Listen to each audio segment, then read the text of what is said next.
ഷൊർണൂർ മണ്ഡലത്തിൽ വികസനമുണ്ട്. ഒരുപാട് മാറ്റങ്ങൾ ഈ സർക്കാർ കൊണ്ടുവന്നിട്ടുണ്ട്. അതൊന്നും യാതൊരു തർക്കവുമില്ല. അത് നമ്മുടെ പിണറായിയുടെ വകയാണെന്ന് പറയുന്നത് കേൾക്കും, നമുക്കറിയില്ല. കേൾക്കണോ? ഇതൊക്കെ വളരെ മോശപ്പെട്ട കാര്യപ്പോൾ പണിയില്ല, തൊഴിലില്ല. രാഷ്ട്രീയ ചർച്ചകളൊക്കെ ഉണ്ട്, പക്ഷേ ഞങ്ങൾ LDF ഞങ്ങൾ കൊണ്ടുപോകും. LDF എടുക്കും.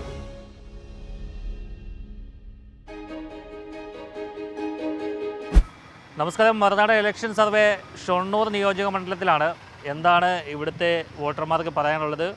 സർവേ എടുക്കുകയാണ്, ആളുകളുടെ പ്രതികരണവും. ഓട്ടോറിക്ഷക്കാരാണ് ഒരു നാടിൻ്റെ സ്പന്ദനം, കാര്യങ്ങളൊക്കെ പറയുന്നത്. ഇവിടെയുള്ള ആൾക്കാരൊക്കെ വളരെ മൂകമായിട്ടിരിക്കുന്നത്. മൂകമായിട്ടിരിക്കണമല്ല, നമ്മൾ നമ്മുടേതായ കാര്യം നോക്കുക, കുടുംബകാര്യം നോക്കുക. എന്ത് വികസനമാണ് നമുക്കിവിടെ ഷൊർണൂർ വേണ്ടത്? റോഡൊക്കെ എങ്ങനെയുണ്ട്? റോഡ് അപ്പോഴാണ് നേരെയാക്കിയത്, അത്രേ ഉള്ളൂ. ഇലക്ഷനോടനുബന്ധിച്ചെന്ന് പറയാൻ പറ്റില്ല. 10 വർഷം ഇപ്പോൾ ഇവിടെ ഒരു ടീമാണല്ലോ ഉണ്ടായിരുന്നത്. ഇപ്പോഴാണ് ഇപ്പോൾ അവർ ചെയ്തത്. അതുവരെ പൊട്ടിത്തകർന്ന ആയിരുന്നു. നമുക്ക് ഒരുപാട് വാഹനത്തിന് തന്നെ ഒരുപാട് കേടുപാടുകളും നഷ്ടങ്ങളും ഉണ്ടാവും. അത് ഇഷ്ടം പോലെ ഉണ്ടായിട്ടുണ്ട്. അത് ഇവരാരും ഒന്നും ചെയ്തു തരില്ലല്ലോ, നമ്മൾ നമ്മുടെ കയ്യിൽ നിന്ന് തന്നെ എടുത്ത് ചെയ്യണ്ടേ. നമ്മൾ ടാക്സ് കൊടുത്തിട്ടും കാര്യമില്ല, നമ്മൾ ഈ പൊട്ടിപ്പൊളിഞ്ഞ റോഡിൽ കൂടെ വേണം പോകാൻ. അതെ, തീർച്ചയായും അതൊക്കെ ഒരു മാറ്റം ഉണ്ടാകുമല്ലേ ഈ ഒരു ഇലക്ഷനിൽ? അത് നമ്മൾ പറയുന്നില്ല. ഇനിയിപ്പോൾ ആര് ജയിച്ചാലും നമുക്കത്, നമ്മളിപ്പോൾ ആര് ജയിച്ചാലും നമ്മുടെ പണി നമ്മൾ ചെയ്യണ്ടേ. അതാണ് അതിൻ്റെ വ്യത്യാസം. ഗോതന് കുമ്പിളിൽ തന്നെ കഞ്ഞി. അതെ, അത് തന്നെയാണ്. അതുകൊണ്ടാണ് പ്രതികരിക്കാത്തത്. പ്രതികരിച്ചിട്ടും വലിയ കാര്യമൊന്നുമില്ല എന്ന് പറയുന്ന ആൾക്കാരാണ്. ചേട്ടാ, എങ്ങനെയുണ്ട് ഇലക്ഷൻ തെരഞ്ഞെടുപ്പ് ചൂടും ചർച്ചകളൊക്കെ എങ്ങനെയുണ്ട്? ചർച്ചകളൊക്കെ ഏതായാലും അതിൻ്റെ വഴിക്ക് പോകണം. എന്തായാലും പൊതുവൊരു തുടർ ഭരണത്തിനാണ് സാധ്യത നിലവിൽ. നിലവിലുള്ള സർക്കാരിന് തുടർന്നാണ് നമ്മുടെ അഭിപ്രായം. എങ്ങനെയുണ്ട് ഇവിടുത്തെ ഒരു വികസനം? എങ്ങനെയുണ്ട് വികസനം? മുരടിപ്പാണോ അതോ വികസനം ഉണ്ടോ? എങ്ങനെയാണ്? ഷൊർണൂർ മണ്ഡലത്തിൽ വികസനമുണ്ട്. കേരളം ഒട്ടുക്കും വികസനം എന്ന് പറഞ്ഞപ്പോൾ നമ്മളൊക്കെ റോഡിൽ പല വഴിക്ക് സഞ്ചരിക്കുന്ന ആളുകളാണ്.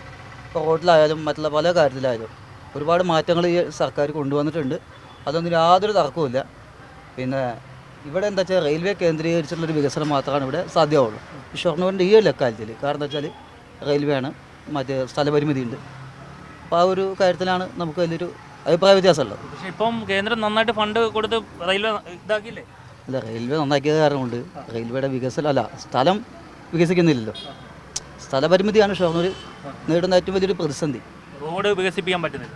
റോഡായാലും ടൗണായാലും അതൊരു പരിമിതിയാണ്. കാരണം ബാക്കി പ്രൈവറ്റ് സ്ഥലങ്ങളാണ്. അപ്പോൾ അതാണ് അതിൻ്റെ ഒരു പ്രശ്നം. പിന്നെ പുഴ, അപ്പോൾ അതൊക്കെ അങ്ങനെയാണ് അതിൻ്റെ ഒരു ചുറ്റുവട്ടം.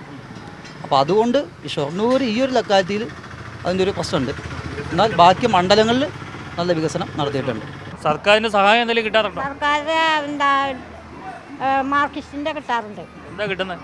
വീടിനുള്ള കഴുകി കൊടുക്കണമൊക്കെ ശരിയാക്കി തന്നുണ്ട്, റോഡ് ശരിയാക്കി തന്നുണ്ട്, എല്ലാം ചെയ്തിട്ടുണ്ട് സർക്കാരല്ലേ ചെയ്യുന്നത്? സർക്കാർ. അത് നമ്മുടെ പിണറായിയുടെ വകയാണെന്ന് പറയുന്നത് കേൾക്കും, നമുക്കറിയില്ല. കേൾക്കണോ?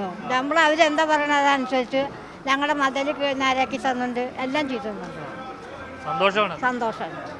ഒരു കുറ്റവും പറയില്ല. ഇല്ല, ജയിക്കട്ടെ. പിണറായി. പിന്നെ പെൻഷൻ വന്നിട്ടുണ്ട്, ഇപ്പോൾ വന്നിട്ടുണ്ട് 2 മാസത്തെ 4000 രൂപ. കുഴപ്പമില്ല, ഇപ്പം പറയാൻ പറ്റില്ല. ആർക്കാ യോഗം തന്നെ പറയാൻ പറ്റില്ല. നമ്മളാണ് തീരുമാനിക്കുന്നത്. അത് പറഞ്ഞിട്ടല്ലോ, ഞാൻ ഒറ്റയ്ക്ക് തീരുമാനിച്ചില്ല, എല്ലാവരും തീരുമാനിച്ചു. നിലവിലെ MLA എങ്ങനെ ഉണ്ടായിരുന്നു? കുഴപ്പമില്ല. നമ്മളിപ്പോൾ എന്താ പറയുന്നത്?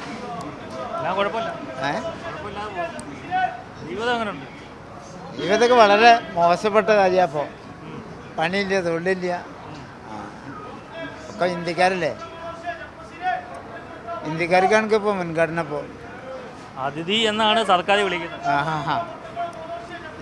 ഇവിടെ ജനിച്ച ആൾക്കാർക്ക് ഒന്നുമില്ല. ഇതര സംസ്ഥാന തൊഴിലാളികൾ കൊണ്ടുപോകും. അതിപ്പം ഇവിടെയുള്ള ആൾക്കാർ പണിയെടുക്കണില്ല എന്നാണല്ലോ പറയുന്നത്. ഇവിടെയുള്ള ആൾക്കാർ പണിയെടുക്കണില്ല എന്നാണ് പറയുന്നത്.